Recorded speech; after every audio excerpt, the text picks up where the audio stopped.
Geno kanyo ni irio makare kama mrama intiere odiochieng' ni makawuono mabende en kanyo odiochieng' no mar tich adek kata Wednesday.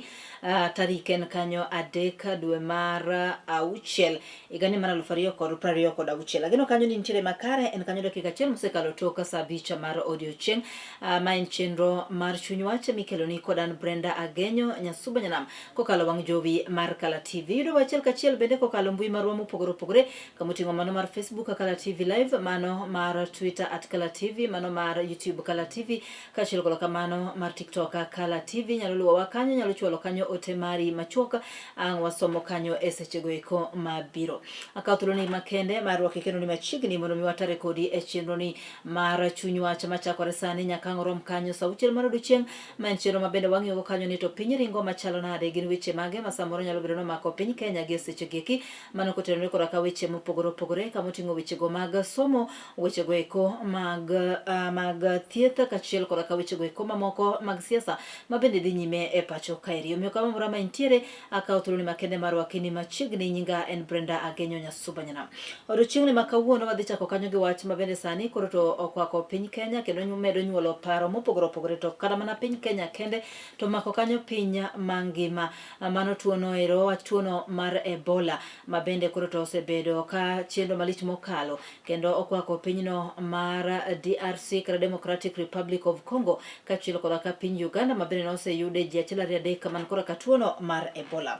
Kaduogo e pacho kaeri en ni oganda ma pacho kae kachiel koda ka jotelo pod medo golo paro mopogore opogore kutenore koda ka okang' mabende nokaw koda ka piny owacho mar Kenya Kwanza, mano motelo koda ka Laktar William Ruto mabende jatend piny Kenya mane okaw mar neno ni koro to piny mar Amerika okelo jogegi man koda ka tuono kata midhusi no mar Ebola, kendo koro to oket kar quarantine e pacho kaeri mabende idhi keti mano e kar jolweny mana nyuki mayudore na nyuki mano Laikipia Airbase. Wach mabende osekelo midhiero malich mokalo, paro mopogore opogore, oganda osebiro kawuok oko, jomoko kwedo, jomoko bende koro to siro paro makamano. Odiochieng' manyoro ne waneno kanyo ka doho ne ochako golo chik machungo chenro no ero mondo mi koro to nyaka bura no chak winji kendo mana tarik 23 mar dweni, ka doho koro to ne dwaro mondo mi koro to piny owacho oneni oketo e ler kata oketo ayanga winjruok duto mane gitimo e kindgi koda ka piny Amerika mar neno ni ogera kar kano jogo man koda ka tuono mar Ebola e pacho kaeri.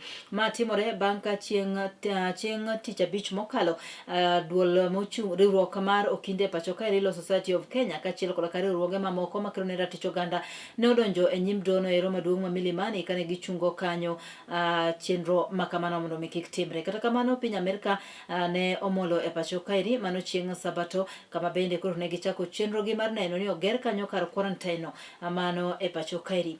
Piny Amerika odiochieng' manyoro ne okwedo ne owacho kata ne ogolo report mabende koro to giyango godo ni ne ok gichayo chik manogol koda ka doho ma pacho kaeri. Kata kamano ne oyudo ka already ne ndekegi mabende koro to ne kelo facilities kata ne kelo gige thieth mane ibiro ger godo kar quarantine no eko already ne gine yamo kendo ne gifuyo ka gibiro e piny Kenya kaeri.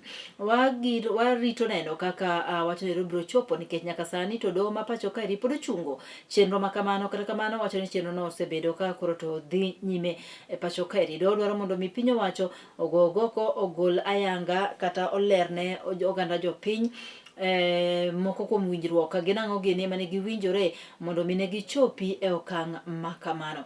Mano bende timore sechego mabende jatend piny Kenya Laktar William Ruto ne odiochieng' no manyoro oloso koda ka oganda jopiny, kama bende ne oyango kanyo gimomiyo koro to ne oyie ne piny Amerika mondo mi koro to oger kar kano jogo man kora ka tuono mar Ebola e pacho kaeri. Laktar William Ruto koro to wacho ni kane piny Amerika okwaye gima kamano ne oyie, ne ok onyal tamore kaluwore ni piny Kenya gi piny Amerika osebedo kora ka osiep, kendo wacho kanyo ni piny Amerika osebedo ka konyo piny Kenya to enye wechego eko mag thieth. Jotelo mopogore opogore kamoting'o jotelo go eko manie duond buch siasa kata mago manie kweth makwedo piny owacho kamoting'o kanyo duond buch siasa no mar DCP, odiochieng' manyoro ne waneno kanyo ka giwuok oko mar kwedo kwedo malich mokalo kendo gidwaro mondo mi koro to piny owacho wuog oko oketie ler kata chiw ler mowinjore ne oganda ma pacho kaeri mondo mi koro to ong'e malong'o kotenore koda ka wach kar quarantine makamano. Mago wechego mana wachi koda ka jagoro mar duond buch siasa no mar DCP Senator Methu mabende kane loso odiochieng'no manyoro gi jotelo go eko mag DCP to giwacho ni koro to gidwaro mondo mi piny owacho ne wuok oko mar chiwo ler makamano. Pod gikwedo malich mokalo okang' mano kawo koda ka piny Kenya.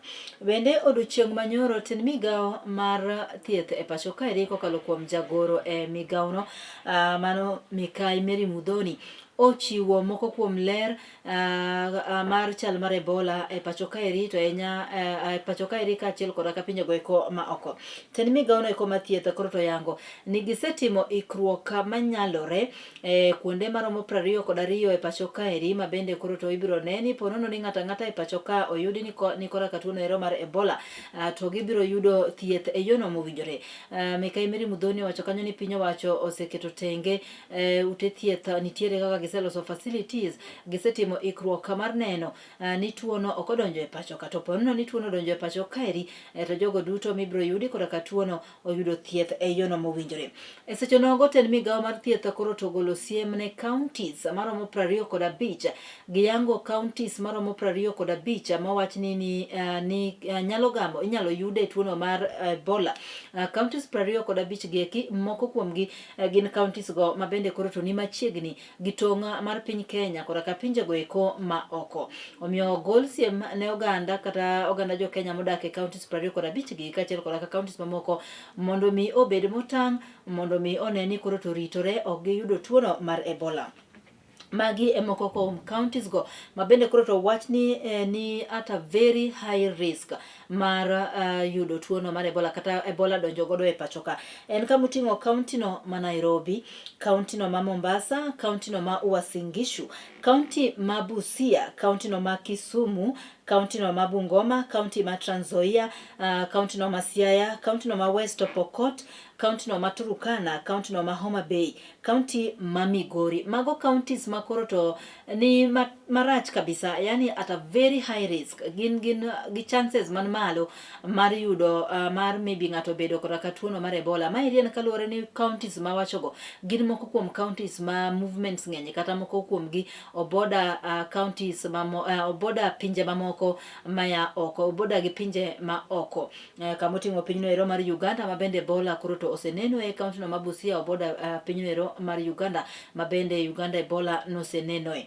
Omiyo piny owacho kokalo kuom ten migao no mar thieth owacho ni mago gin moko kuom counties ma bende koro to ging'iyo kabisa kendo gidwa neno ni ng'ata ng'ata ma samoro donjo e pacho kaeri kowuok e pinjego ma oko to ahinya kokalo kuom tong' mar piny Kenya gi pinje ma oko gin jogo ma bende nyaka koro to neni otimnegi pim kendo nyaka koro to neni oketgi oneni gilere ka gidonjo e pacho kaeri. Bende counties mamoko en kamoting'o Vihiga, Kakamega, Nakuru, Kericho, Nandi, Kiambu, Machakos, Kilifi, Makueni, Taita Taveta, Isiolo, Elgeyo Marakwet kaachiel koda ka county no ma Garissa.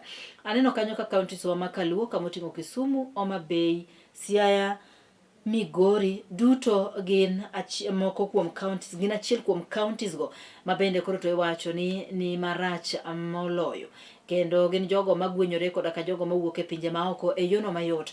Omi ikwayowa mondo mi wabed motang' kendo wabed akicha mondo mi kik wagam tuo no ero mar Ebola. E sechego bende ten migao no mar thieth ogolo kwayo makende no oganda ma pacho ka ni ponono ni ng'ata ng'ata one ka ni koda ka tuo kata ni koda ka ranyisi mar tuo no mar Ebola to dwarore ni mapiyo piyo kaka nyalore wuogi mondo mi ichope od thieth man machiegni kodi mar neno ni oyud kaka koro to inyalo konyi kapok odhi mabor. Par ni tuo mar Ebola en tuo no mabende gamo kowuok kuom ng'at achiel kodhi kuom ng'at machielo kendo tuo mar Ebola bende en tuo no mabende ok obudh koda ka ng'ato, en tuo no marach, en midhusi no mabende koro to nyalo kawo ngimani e saa mapiyo ka ok ing'eyo. Omiyo ikwayo oganda jo Kenya mondo mi one ni oikore kendo gineni ng'ata ng'ata minyalo yudi ng'ata ng'ata manyalo bedo koda ka ranyisi mar bedo koda ka tuono ero mar Ebola.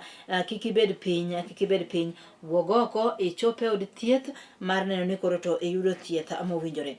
Tuoni e seche nogo bende koro to piny Kenya oyango kanyo mano kokalo kuom tend migawono mar thieth oyango kanyo ni nyaka sani gisepimo ji maromo kata jogo mosetimnegi screening mago jogo ma travel jogo mawuok e pinje maoko kadonjo e pacho ka jogo mawuok e pacho ka kadhi e pinje maoko jogo ma move jogo ma travel gisepimo kanyo ji maromo 67,000 mago jogo ma piny Kenya osetimonegi screening mano kotenore koda ka tuono mar Ebola. Jogo madonjo e pacho kaeri e borders duto maromo iluongo ni 22 ma pacho kaeri, omiyo jogo duto ma osebedo kadonjo e pacho ka osebed ka itimonegi pim kendo osebedi ka irangogi weche mag arita kwe bende sani koro to ridi malich mokalo ma ng'ato ok nyal donjo e pacho kaeri oyuma to nyaka timni pim nyaka ng'i ka bende in masawa. Omiyo gigolo lipot manyiso ni gisetimo pim ne ji maromo 67,000 e pacho kaeri. Seche nogo bwo seche 24 manosekalo mano seche goeko mabende ne jagoro mar tend migawono mar thieth Mikayi Muthoni ne chiwo lipot makamano oyango kanyo ni ne gisetimo pim ne ji maromo 13,548 ji maromo kanyo 13,548. Piny owacho bende koro to oyango wach moro ni gichano mar neno ni jogo duto ma wuotho kawuok e pinje ma oko kadonjo e pacho kata ahinya jogo mawuok e piny Uganda, piny Tanzania, pinjego mobodawa to ahinya pinyno mar DRC Congo kata Democratic Republic of Congo ma bende Ebola osenenoe, biro chuno piny owacho ni mondo mi timnegi pim to bang' ka osetimni pim tibiro keti kar tenge kata kanyo miluongo ni quarantine kuom thuolo mar ndalo 21 kapok oyieni mar dhi nyime koda ka wuodheni kata pok oyieni mar dhi nyime koda ka tijeni e pacho kaeri. Jatelo nowacho ni piny Kenya koro to chano mar timo gima kamano ni sani ka ng'ato ya oko kadonjo e pacho kaeri to ponono ni osepime whether oyudi nigi tuono kata oyudi kionge godo tibiro neni oket gi tenge mokwongo kuom thuolo mar ndalo 21 kapod ing'iyogi ang'iya tok ndalo 21 go koyudo ka koro in ng'ama ler tok ndalo 21 kibiro weyi mondo mi koro to idonji e pacho kaeri. Giwacho ni maeri en achiel kuom yorego eko ma gidwa ng'iyo godo ni girakore godo koda tuono mar Ebola masani koro to goyo tach e pinyno mar Democratic Republic of Congo. E seche nogo bende okwa oganda ma pacho ka mondo mi koro to were koda ka wuodhe manono wuodhego eko ma in iwuok awuoka idhi e travel idhi wuoth samoro idhi mana bayo samoro idhi mana timo ang'o ikwayo oganda ma pacho ka mondo mi were gi wuodhe manono moso wuodhego magologi oko mar piny Kenya katerogi e pinje ma oko mondo mi gibed abeda mos. Tuoni mar Ebola nochakore e piny mar Democratic Republic of Congo kano kuongo yud kes mokwongo tarik 15 dwe mar abich mano higani, just last month tarik 15 dwe mar abich higani, to nyaka sani iwacho ni ji maingo 1,000 oseyudi ni koda ka tuoni mar Ebola e piny mar DRC. Seche nogo bende ji maingo 250 osewito ngimagi, more than 250 people osewito ngimagi e piny mar DRC Congo nikech tuono mar Ebola. E seche nogo bende e piny mar Uganda bende ji maromo 11 ne oseyangi ni koda ka tuono kendo ng'ato achiel osewito ngimane kokalo kuom tuono. Piny Kenya koro to tiyo machiegni koda ka piny Uganda mar neno ni arita kwe oridi mano e tong' mar piny Kenya gi piny Uganda kendo neno ni jogo duto ma cross magia kocha kadonjo koni jogo ma bende wuok koni kadhi kocha gin jogo ma koro to itimonegi pim kendo ineno ni ing'iyo ngimagi ni to chalo nade kapok oyienegi mar donjo e pacho kaeri. Mago weche go mano wacho koda ka tend migawo mar thieth mano e county no e pinyno mar Uganda. Tend migawo mar thieth e pinyno mar Uganda kombakore kanyakla koda ka piny Kenya ogolo kwayo makende ne oganda jopiny mondo mi one ni oritore e yono mowinjore. E seche nogo bende piny mar Amerika koro to noloso kata nogolo twak margi e wi gino momiyo ne giyiero piny Kenya kaka kanyo ma koro to gidhi gero e kar quarantine kata kar keto tenge jogo man koda ka tuono mar Ebola ma gin jo piny Amerika ka igologi e piny Democratic Republic of Congo ka ikelogi e pacho kaeri.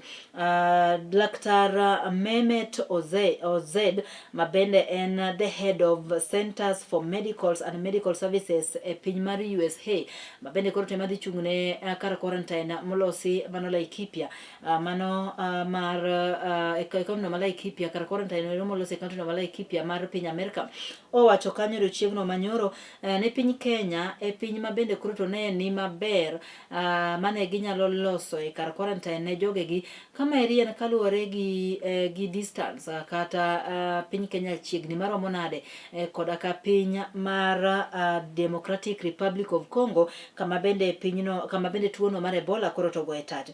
Jatelo no kane loso chieng'no manyoro bende koro to wacho ni bende gidhi neno ni gitimo duto manyalore kendo oganda jo Kenya ok oyudo tuono kowuok kuom jogegi ma samoro nyalo bedo ni koda ka tuono.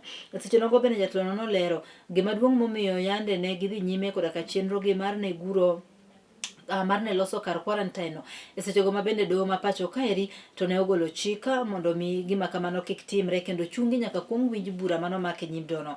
Jatelo no nolero kanyo ni maeri en kaluwore ni seche mane doho no ogolo chik ma kamano gin kaka piny Amerika ne gisetimo ikruok kendo ndekegi ma bende koro to ne kelo facilities e pacho kaeri ne osechako wuoth kendo ne nie kor yamo omiyo wacho ni onge kaka ne samoro ne ginyalo duoko gi mondo mi gidogi. Bende owacho kanyo ni dhi nyime koda ka twak e kindgi koda ka piny Kenya. Piny Amerika dhi nyime koda ka twak e piny Kenya kaluwore koda ka paro no ero kata chikno manogol koda ka doho manochiw koda ka doho. E seche nogo bende odiochieng' manyoro ne waneno kanyo ka piny mar Amerika ker mar piny Amerika kata jatend piny Amerika mano migosi Donald Trump nogolo chik kata ne ogolo siem ne oganda mawuok e piny Amerika mondo mi koro to owek biro kata wek timo limbe margi e piny Kenya. Maeri en kaluwore koda ka ng'anyo ma bende noneno mano Nanyuki ewi wach mar quarantine ero ma oganda jopiny nowuok oko kane kwedo malich mokalo paro makamano. Miyo migosi Donald Trump nogolo chik ne oganda mawuok e piny mar Amerika mondo mi koro to bet mabor koda ka piny Kenya kendo gitengre koda ka piny Kenya kata kik gitim limbe margi e pacho kaeri nyaka weche maybe kuong dog chien. Wach ma bende naneno ka oganda ma pacho kaeri koro to nokokawo maber kabisa kaluwore gi kaka weche osebedo kachalo. Omiyo piny Amerika ne loso odiochieng' manyoro gilero matut gimomiyo ne giyiero piny Kenya mondo mi gikete kar quarantine machal koda kamano. Maere kane jatelo no loso odiochieng' manyoro koda ka jofwamb weche ma pacho ka. Jennifer, the main issue with having a facility close to the Democratic Republic of the Congo is if a patient is sick. Again, I'll speak as a heart doctor. I want to take the patient to the OR that's right next door to the room they're sick in, not to the building next to them, or to 3 buildings 2 blocks away, because that time is precious to us. You have a golden hour in many of these instances around trauma, but for illnesses, it's also relatively short. So we are confident, and the State Department's working on this diligently, that they're going to be able to work out something with Kenya. There has already been a fair amount of communication around this issue. We have and that's about it. There's a UK base there. We have other people who might be willing to welcome us, and we have our German colleagues as well. So there's many places we can send folks, but sending them across the world, especially when we're not sure what's going on with them, is probably not the wisest move. Mano e kaka ne jatelo no loso ka olero kanyo gima duong' momiyo ne giyiero kanyo piny Kenya. Kata kamano bura no poni e doho pod warito neno kanyo kaka biro chalo. Bende wechego eko mamoko ka wadhi nyime en ni odiochieng' manyoro ne awacho ni kanyo ni jopuonjre maromo kanyo 7 ma bende yande omaki mano e skund nyiri no ero mong'ere kaka Utumishi Girls mayudore Gilgil e kaunti no ma Nakuru ma bende koro to yande ne omaki mano kotenore koda ka wacha mach ma bende nomuoch e skulno ga jopuonjre go eko picha mar CCTV yande ne ogolo ka koro to gine mane gimoko mach makamano. Jopuonjre go odiochieng' manyoro no chopi e doho kama bende ne idhi winj bura no eko odiochieng' no mokwongo ka koro to igeno ni jopuonjre go idhi duoke doho kendo kinyi ma kawuono odiochieng' ma kawuono wageno kanyo ni jopuonjre go mag Utumishi Girls idhi duoke doho kendo odiochieng' ma kawuono kama doho koro to dhi ng'ado ka inyalo wegi thuolo koda ka bond kata ka inyalo med din negi kuom thuolo mar ndalo 30 ma bende nokwa koda ka obila mondo mi omed din negi kuom thuolo mar ndalo 30 kapod ono matut dhi nyime kata ka ibiro wegi thuolo koda ka bond. Wageno kendo waluwo ni mano achiel kachiel ne ponono ni ochopgi e doho odiochieng'ni ma kawuono kata okinyi ma kawuono to doho dhi wacho ang'o kata dhi chalo nade. Seche nogo bende paro koro medo nyuolore mopogore opogore e wi wach mar Utumishi Girls kaluwore koda ka skul no ne keto picha mar CCTV nyaka ei dom mar joma nyiri. Oganda moko e pacho kaeri koro to kwedo malich mokalo gima kamano ma bende koro to giwacho ni mano en rocho ratiro mar jopuonjre go ka oganda jo Kenya mamoko to siro paro makamano. Maeri en wach ma bende koro to okelo paro mopogore opogore e kind jotelo wa to bende okelo paro mopogore opogore e kind jopiny ma koro to twaka malich mokalo e wi wach makamano mar gino ero ma bende omiyo skul no ne oketo kanyo pichano mar CCTV e dom. Pichano ero de ok oketi ma koro pacha pichano de ok oketi samoro de ok wang'eyo gima dotimore masira ma kama dotimore to samoro de ok ong'ere ni to ang'o manotimore nikech kata jopuonjre mano survive pod ne samoro ok ong'eyo ni to ang'o manotimore to samoro jopuonjre ma bende notimo tim makochni eri rowere gi manowang'o jowetegi rowere gi manomoko mach de ok owuok oko ayanga mowachore ni wane man watimo kama eri. Omiyo aneno ni onge racha mar keto CCTV ka CCTV no nyalo konyo ng'eyo gigo matimore e skundewa samoro nyalo konyo kata ng'eyo gigi kapok otim. Gimok ang'eyo ni en ng'awa ma samoro koro to ne samoro ng'ama nie control room mar CCTV no ma samoro nyalo bedo ni ng'iyo but maybe kinyalo kaw maybe a one person kata japuonj moro achiel ma ginyalo trust to bedo kanyo japuonj ma miyo maluwore koda ka agenda. CCTV en gima ber ka bedo e skundewa nikech kaluwore koda ka medruok mag skunde masiche matimore skul ng'anyo ma kinde ka kinde e skul skunde iketho yore mopogore opogore kopogore kata gi wang'o jopuonjre tindo wuok oko mar ketho skunde yore mopogore opogore. Omiyo ka oket CCTV samoro nyalo duoko chien to kendo nyalo konyo e ng'eyo adiera.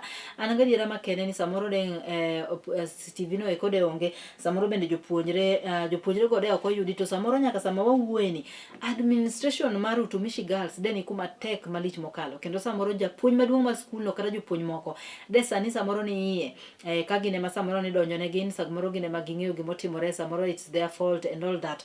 Omiyo an anyalo siro ni CCTV omed keti kata kamano paro mopogore opogore osebedo ka inyuolo ka koda ka kocha kotenore koda ka wach mar keto CCTV to nyaka e doms kata kuonde go eko mag nindo mag jopuonjre e pacho kaeri kendo jopuonja medo dhi nyime jonyuol moko kwedo malich mokalo jomoko bende siro kaluwore koda ka gino manotimore Utumishi Girls. E seche nogo bende waneno ka jood bura ma pacho kaeri nogolo kwayo makende ne duol mochu ne ten migao mar somo mondo mi koro to neni oketie chike moko manyien kata guidelines manyien ma bende koro to nyalo konyo neno kaka inyalo rakruok koda ka jopuonjre go eko ma bende koro to nyalo bedo ni timo masira machalo koda kamagi eki. Jood bura moko kuom jood bura ma pacho kaeri dwaro mondo mi koro to ket lokruok kata ket chike go eko manyien manyalo rito kaka skundewa mag boarding oningo bedi. Olosi chike manyalo neno kaka rito ka skunde go eko ma jopuonjre dake oningo beni bedo maybe kit kaka inyalo gergi kaluwore gi gima notimore Utumishi Girls. Owachore ni gedo mar dom no ero kata gedo mar kar nindo no en achiel kuom gino ma bende koro no nomiyo jopuonjre mang'eny no hinyore kata jopuonjre mang'eny ne owito ngimagi. Samoro de bed ni kanyo ne drisni samoro no kokete grill samoro ne nyalo bedo kanyo ni samoro no dhoudi oket ariyo koni koda ka kocha to samoro ne nitie ka ne nyalo geng and all that. So mago gin moko kuom kwayo go eko ma bende koro to moko kuom jood bura paro ma jood bura ma pacho ka koro to nyuolo mondo mi oneni oloki kata oket chike go eko manyalo neno ni omedo rito weche go eko mag arita kwe kata kachiel koda ka masichni machalo koda kamago. Weche mamoko en ni ker ma pacho kaeri kata jatend piny Kenya odiochieng'no manyoro no dhi nyime koda kalimbe mare mane gwenge eko kata kaunti no ma Wajir kama bende jatelo no medo seyo malich mokalo moko kuom jotelo go manie kweth makwedo piny owacho ma bende osebedo ka kwedo moko kuom chenro mage mag dongruoge ma osebedo kokelo e pacho ka. Laktar William Ruto osebedo kochung' motegno e chenro mage mag dongruok kendo osebedo koyango ni en osekonyo malich mokalo piny Kenya mar neno ni piny Kenya koro to odongore. Ruto ne odhi nyime gi limbe mare kaunti no ma Wajir kama noromo koda ka jopiny inyalo paro kanyo ni nyasi mar Madaraka Day notim chieng' wuok tich e kaunti no ma Wajir. Omiyo kane Ruto loso koda ka jopiny to nowacho kanyo ni jotelo go manie kweth makwedo piny owacho ok nyal tiyo maber n'oganda ma pacho kaeri kaluwore ni kata e kinde ma bende ne gin jotelo tich ne osetamogi. Owacho ni jotelo go ok nyal loso chenro mag somo kaka oseloso e pacho ka, bende ok ginyal loso weche go mag thieth kama oting'o okumba mar thieth SHA, bende ok ginyal loso kata mana peini e pacho kaeri. Ma eri kaka ne Laktar William Ruto loso koda ka oganda jopiny. Hebu nione wala anasema tuendelee pamoja. Kwa hivyo nyinyi ni watu wa tutam. Hebu nione watu wa Kutulo mnasemaje? Ati Kutulo mnasemaje? Mko hapo? Musijali na wale wengine. Wale wengine ni watu wako chini sana. Wale watu wako down. Sijui kama tunaelewana. Akili yao yote inaishia kwa one term Kasongo must go. Hapo ndio akili yao inafika. Hawaelewi kujenga barabara inajengwa namna gani. Hawaelewi mambo ya maji. Hawaelewi stima inafanywa. Hawaelewi watoto wanasomeshwa. Hawaelewi mambo ya SHA na afya. Ni watu wako chini sana. Sijui kama tunaelewana. Simu umewasikia wale? Wale ni watu wako na mpango. Wako na sera. Wanajua barabara. Wale watu wako chini bana. Ati ile akili yao yote, ati ile wamefanya, ati ya muhimu na ya maana kwao, ati ni kunitafutia jina ati Kasongo. Wale watu ni mafala sana bana. Wako chini sana. Sijui kama tunaelewana. Tuko pamoja. Kutulo hoye. Bende ke Ruto koro to odiochieng' no manyoro nomedo mana singo chenro mopogore opogore mag dongruok ne oganda kaunti no ma Wajir. Seche nogo bende jotelo kowuok e kaunti no ma Wajir, moko kuom jotelo mawuok kono nowuok oko mar wacho kanyo ni onge kaka gwengego mag Wajir osebedo ka odong' chien e chenro mag dongruoge nyaka ne Laktar William Ruto donje telo. Mago biro kaluwore koda ka wechego mosebedo ka fungore ni kaunti no ma Wajir kaachiel koda gwengego mag North Eastern osebedo ka iweyo chien e kinde ka kinde e chenro mopogore opogore mag dongruok. Gino mano chuno Laktar William Ruto mar ne kwayo oganda makono ng'uono mano odiochieng'no mar nyasi mar Madaraka Day. Kata kamano jotelogo kane loso odiochieng' manyoro gin gikwedo weche makamago ka giwacho ni gin bende nyaka ne Laktar William Ruto donje telo gisebedo ka giyudo chenro mag dongruok kaka owinjore mana kaka gwenge mamoko e pacho kaeri. Weche mamoko en ni jatend piny Kenya Laktar William Ruto koro to dhi chako limbe mare mano mar ndalo adek e piny mar South Africa. Odiochieng'ni ma kawuono ke Ruto wuok e pacho kaeri kendo dhi kanyo e piny mar South Africa kama dhi chako limbe mare mar ndalo adek kochakore odiochieng'ni ma kawuono nyaka tarik 5 mar dweni mar 6 kendo koro to limbe ma kamano igeno kanyo ni piny Kenya dhi timo winjruok mopogore opogore koda ka piny mar South Africa. Igeno kanyo ni Laktar William Ruto ne bed kanyo gi romo makende koda ka ker mar piny South Africa jatend piny South Africa mano Cyril Ramaphosa. Wageno kanyo ni wakwayo ni kanyo jatend piny Kenya be maber kodhi kanyo e piny South Africa e limbe mare mar ndalo adek. Weche mamoko bende en ni governor e kaunti ma Trans Nzoia Migosi George Natembeya koro to wuok oko mar kwedo malich mokalo wechego ma yando osebedo ka liekore wiye ni en ma osebedo kotamo jatend piny Kenya Laktar William Ruto dhi timo limbe mare e kaunti no ma Trans Nzoia.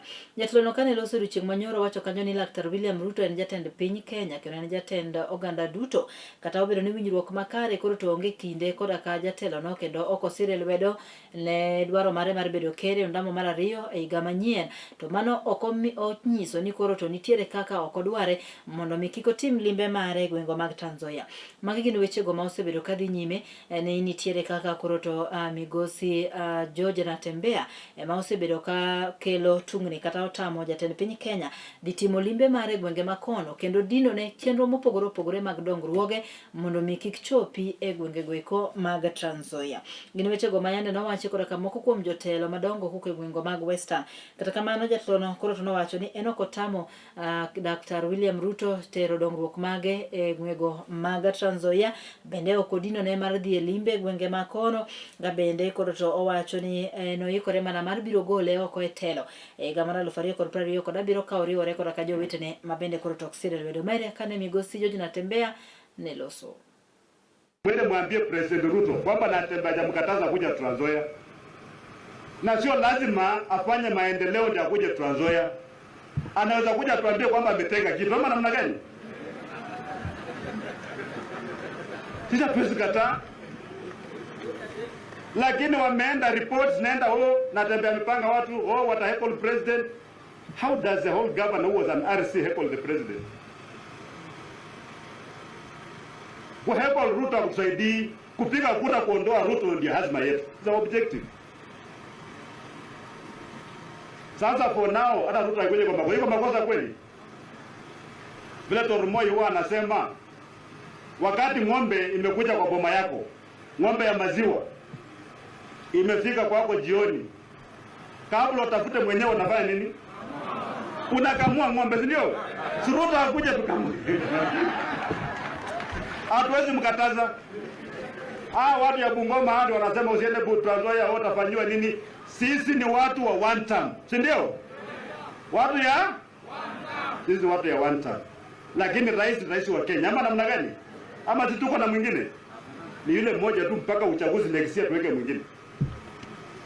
So kuna freedom. Tena president hawezi omba ruhusa kuja Trans Nzoia, naomba ruhusa ya nani?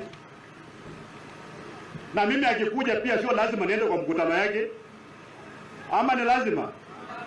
No, zote nikate siku sababu amekuja, lazima nimkaribishe kaunti yangu na nimwambie president watu yako ndio ongea na ama namna gani? Ama peka polisi lazima nitembee na yeye. Wechego mag siasa medo tedore malich mokalo gwenge mag Western Kenya kendo jotelo koro to medo kao korgi gatachi wacho ni korgi gatachgi sani gin bende gichier keto giwuok oko ni gin bende gibiro dwaro kom mar jalupa jatend piny owacho mano kochopo kanyo higa mar 2027 mano jotelo go kamoting'o Moses Wetangula mano luongo nango speaker od bura mamalo kachiel kod jotelo mamoko yande nowacho kanyo ni gibiro dwaro mondo mi gin bende kalore sir magisebedo ka gisiro godo piny owacho mar Kenya Kwanza ndalo mabiro kanyo gidhi dwaro mondo mi kachopo 2027 to migi slot no mar jatenda piny owacho.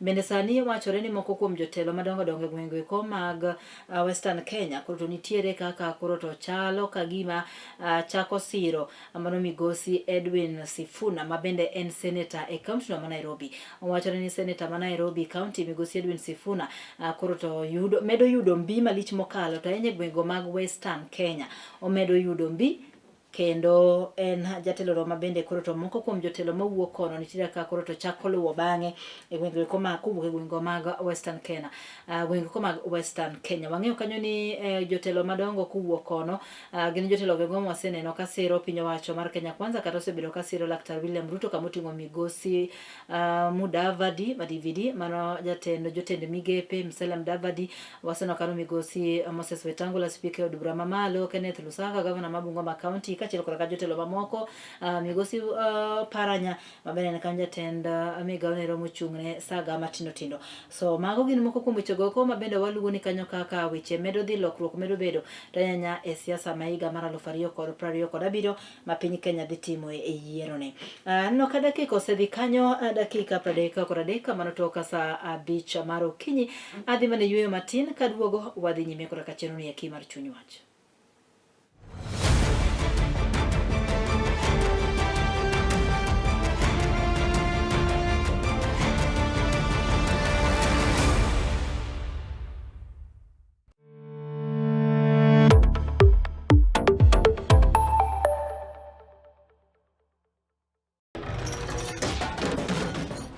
Bedo kod odiochieng' marabora e sikunde ka iduogo pacho, yud thuolo mar kweyo pachi kendo bedo gi mor e chenro mar Bang School. Chenro mar Bang School chakore saa 10:30 mamidhiambo nyaka saa 11 mamidhiambo. Kama inene katun mamori, ipuonjori weche mathoth, ibedo kod mor gi nyiero motimo Cathedral. Kik bai, Bang School. Chenro manigi mor lilo ne nyithindo duto. Kala TV, machiegni pacho ma e odwa.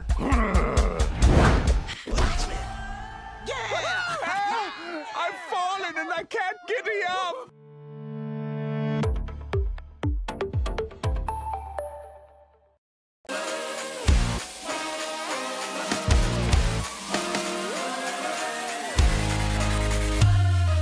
komuoch to wan kode.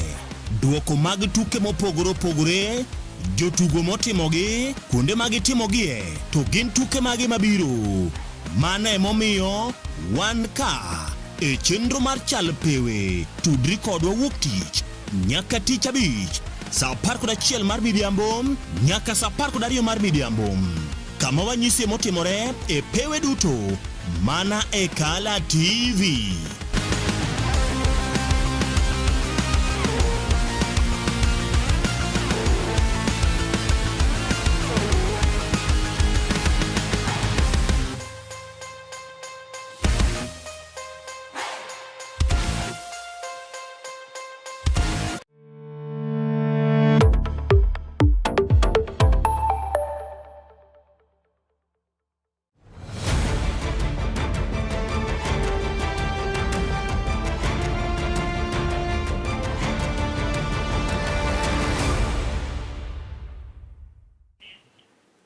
Ka wadhi nyime e weche mamoko bende eni jagoro maduong' kata jagoro mongirore e tend migao nero mar thieth mano laktar Uma Olunga gie sechegi eki koro to wuotho mano e boma eko ma Nairobi ka otemo loso kora ka jopiny kata create awareness kaka ginyalo ritore ne tuono mar Ebola ma bende sani koro to luoro nitiere ni kinde kedonje pacho ka eri kaluore ni tuono koro to okwako pinje go eko ma bende koro to ogotong koda ka piny Kenya kendo ganda ma pacho ka eri koro to ikwayo mondo mi omed ritore malich mokalo. Jatelo gi sani koro to wuotho e boma no eko ma Nairobi kendo ng'iyo kanyo loso kanyo koda jopiny nyiso gi kanyo kaka ginyalo ritore, johala e boma no Nairobi ka ginyalo ritore mar neno ni ok gigamo tuono mar Ebola.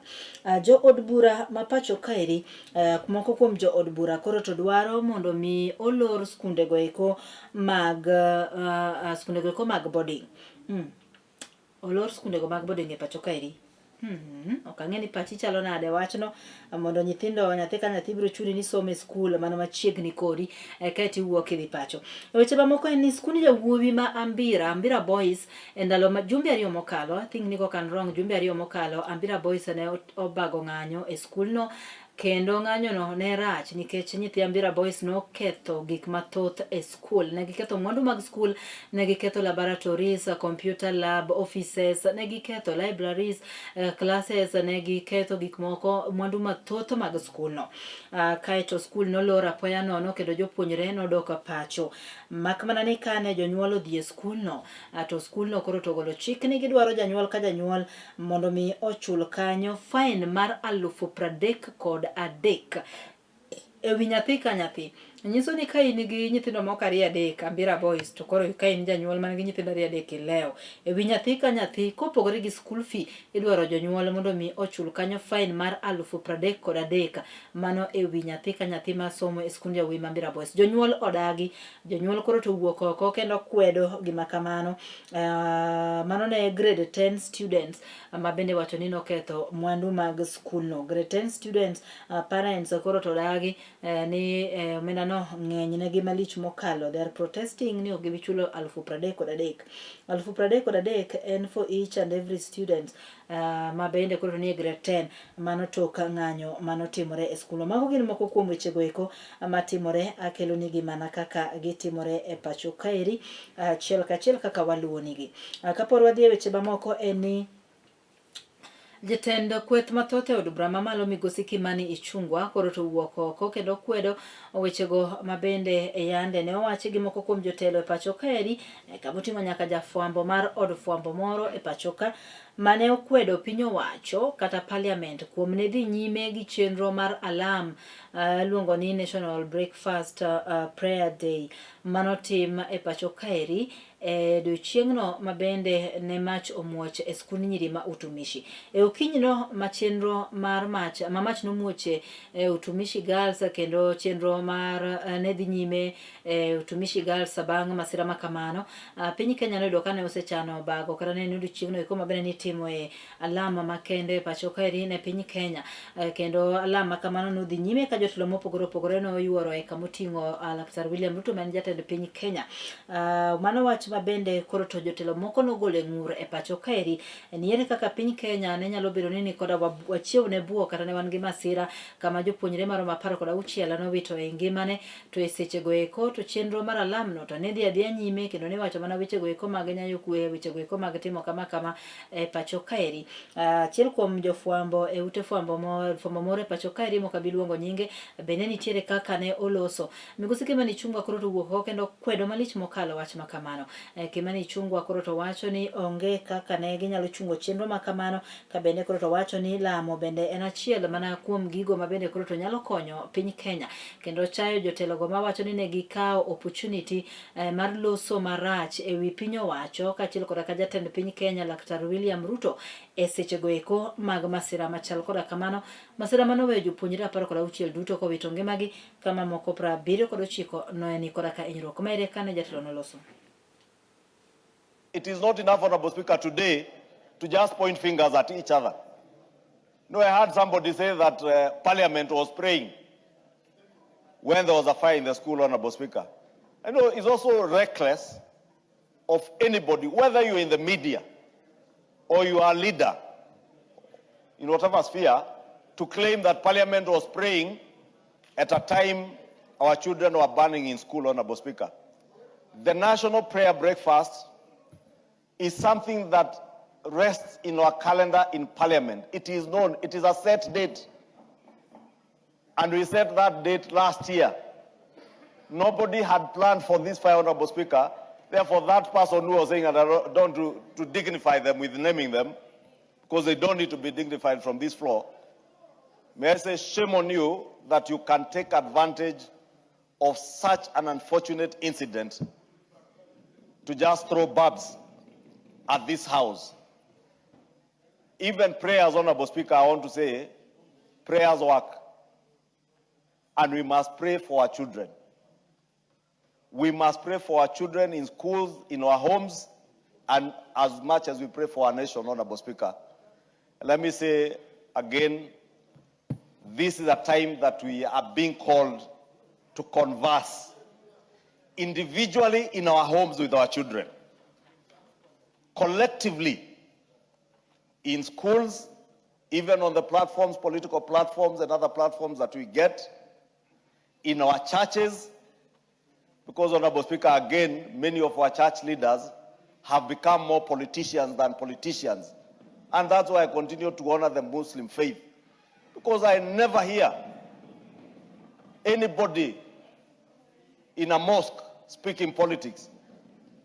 But for us as Christians, this must be our time for introspection, to ask ourselves, even as we point fingers at administrators in schools, as we point fingers at political leaders, those of us who are serving in the church, where are we failing in shepherding these young ones in the right manner, Honorable Speaker? Because there is a failure somewhere. And I say that without pointing fingers at anybody, saying that it is a time that we need to come together and have a conversation as Kenyans and as humankind, Honorable Speaker, because we have a problem. And it is not a small problem, Speaker. It is a big, big, big. Maneno kanyo migosi Kimani Ichung'wah ka golo pache kata kane kwedo wechego eko ma bende koro to nowachi kora kamoko kuom jotelo e pacho kae te nyama kwedo piny owacho kaachiel koda ka jafwambo ma bende nowacho kanyo ni ok en gino makare sechego eko ma chenro mar alam ne dhi adhiya nyime kaka nosechan weche ne dhi nyime as if nothing was happening. I don't know how I feel about it, but imbe inyalo miya pachi kanyo. Duond buch siasa mar ODM yande nobago romo makende, romo manobedo kanyo mong'ere kaka Irembe grounds e kaunti ni ma Kisumu. Ne en kanyo nyasi mar tipo kendo oganda noyuoro kowuok kuonde mopogore opogore. Weche koro osebedo kaluorore mbui kopogore opogore ka jomoko medo chayo malich mokalo jotelo mag duond buch siasa no mar Linda Ground, duond buch siasa no mar ODM ne ande ne giwacho ni koro kik luongi ni jo Linda Ground, gin jo ODM. Mano motelie koda ka ogai mano migosi Oburu Oginga ma en senator e kaunti no ma Siaya. Oganda jopiny osebedo kaloso kendo wacho ni nitiere kaka kaka mobilizations moko notimore ground. Odiochieng' manyoro Senator ma Kisumu County mano migosi Tom Ojienda koro to nowacho weche moko moro achiel kuom od fwambo moro e pacho kaeri. Weche go eko mabende koro to osekelo debate mapek okalo mbui mopogore opogore.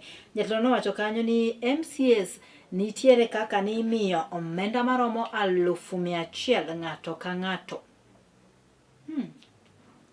100,000 mondo mine gitim godo gimiluongo ni mobilization, ne gimany godo kata gikel godo oganda jopiny e nyasi mar ODM. Kaeto MPs kata jo od bura mag ODM nimiyo omenda maromo 500,000 e kind 500,000 gi 600,000 mondo mine gikel kanyo oganda jopiny e nyasi no ero mar ODM. Bende nawacho kanyo ni nitiere achiel kuom jokanyo mochung' e laro kom moro e pacho kaeri mawuok e wingo mag Nyakach kocha. Mano mi 100,000 mondo mi koro to ne tim godo gino miluongo kanyo ni mobilization, kata kamano nolal koda ka omenda no. Jatelo no ywak ni kata kamano en onge gima noyudo. En onge gima nomiye mondo mi notim mobilization mondo mi jopiny ochopi e nyasi makamano. Ok ang'eyo maybe oganda jopiny mobro miyo wa pacho, ok ang'eyo ne ochuno ni nyaka tim mobilization e seche ma duond buch siasa geki oluongo romo margi. Is this mobilization wrong or bad? Me, I don't know if it's just facilitating means of transport to their people. To kapar ka en gima rach, aparo ni mano pacha owuon. Ka duond buch siasa mar ODM oneno ni ber mondo mi joheragi man Migori to dwa chopo e nyasi mobag Kisumu oidh bus mar skul ka gibiro, kaeto giyie chiwo transport kata giyie chiwo mafuta miolo ne bus no kabiro, ok apar ka en gima rach. Kata kamano weche osebedo kaluorore ka jomoko koro to chayo jatelo no, jomoko bende wacho ni maybe chalo ka gima jatelo ne dwaro mana omenda, kata kamano ne ok oyudo. Weche osebedo kaluorore kendo en wach mabende koro to kelo debate e mbui ka jomoko seyo malich mokalo jatelo go eko mag duond buch siasa mar ODM kuom ne tiyo koda ka omenda mar no ni nyasi makamano koro to odhi nyime kendo odhi makare. Obi weche mamoko en ni piny Kenya sani wan e jumano eko mabende koro to jumano eko mar kedo ne ratich joma mine ma osebedi ka irocho ratich gi kata osebedi ka yudore ka wito ngimagi kokalo yore go eko ma ok owinjore. Kwan mag joma mine ma koro to wito ngimagi e yono ero ma ok ler medore malich mokalo e pacho kaeri, kendo jokanyo makelo ne ratich oganda osebedo ka golo ywak margi yande ne giwuok oko nyaka e bomano eko ma Nairobi kaachiel kod ka Kisumu kaeri ka gidwaro mondo mi koro neni ratich joma mine oriti kendo joma mine ngimagi obedo makare. Kata kamano odiochieng'ni ma kawuono kane piny oruto ringre miyo moro ma jahigni 40 iwacho kanyo ni nokwany e od toyo ngona e kar dak ma Obunga e kaunti ni ma Kisumu ka obila osechako timo nonro matut e wi gima dine kel tho mar miyo no mabende nokwany kani duk e od koyugino. Miyo moro miwacho ni jahigni 40 oyud kowito ngimane e od toyo ngona moro. An gadiera ni samoro ne ok odhi e odno kende kotim nonro matut, nyalo samoro ne ok odhi kende, samoro bende nodhi mana kende, tuoche bende nitiere magalagala. Kata kamano wadwaro ni nonro otim mapiyo mar yango ni to en ang'o manyalo kelo masira makamano. Wakwayo kwe makende ne oganda mondo mi weche go eko mag rocho ratiro kod korka kocha mosebedo kaneno e pacho kaeri oruma kendo odog chien e pacho kaeri, maneno ratich joma mine, ratich nyithindo, kata mana ratich joma chuo bende koro to oriti e yono ma owinjore. Gikanyo ne makela e giko mar bedo kodi e chenro yaki mar chuny wacha mano chako kanyo saa 5 nyaka koro dong mana dakika moko machuok romo kanyo saa 6 mar odiochieng'. Pod wafuno ni weche mopogore opogore matimore e pacho kaeri ka koda ka kocha. Wang'iyo ni kanyo ni to doho odiochieng'ni ma kawuono dhi chiwo ng'eto mare mar chiwo rambun koso dhi tamo jopuonjre go maromo 7 ma gin achije ma itudo koda kane moko mach e skund nyiri ma utumishi. Wang'iyo kanyo ni dhi chopgi e doho odiochieng'ni ma kawuono kama bende ang' ne wang'e kanyo ka idhi wegi thuolo gi rambuna kata bond kata ka idhi med dinegi kuom thuolo mar ndalo 30 kaka itimo nonro mana kaka obila no okwayo doho odiochieng'no eko manyoro. Mano en achiel kuom wechego ma bende pod waluwo ni kanyo. Bende wach mar Ebola quarantine winjruok mane kind piny Kenya gi piny USA kaka gimedo dhi, kaka weche medo wuoke, wamedo luwo ni kanyo achiel kachiel koda ka weche mamoko ma bende timore e alwora marwa e kaunti no ma Migori, kaunti no ma Homa Bay, Kisumu, Siaya, kauntis mamoko bende wang'iyo ni kanyo. Bende wamedo mana jiwi kanyo ni kaka ten migawo mar thieth koro to yango e pacho kaeri gi ni mondo mi oganda obed bedo motang' kendo wawere koda ka wuodhe mag limbe pinje ma oko ka onge gimuchuno ne nyaka idhiyo mar no ni waritore ne midhusi no kata tuo no mar Ebola. Akwayo ni kanyo ni bed abeda motang'. Kaunti ni ma Kisumu, kaunti ma Migori, kaunti ma Siaya, kaunti ma Homa Bay, mago gin kauntis ma Kaluo ma bende koro to oselwachi ni gin moko kuom counties go mani yani gine marach moloyo, gin at a very high risk mar Ebola donjo godo e pacho kaeri. Omiyo bedo motang' kuonde midhiye, gigo mitimo, ka ok ochuno ni nyaka idhi e pinje ma oko, wek dhi, beda pacho kaeri kama pod wan safe, kalam kende ma waketo. Tudri koda kendo odiochieng' makiny chenro machal koda kama eri, chenro no mar chuny wach ka itai koda an Brenda Agenyo Nyasuba Nyanam.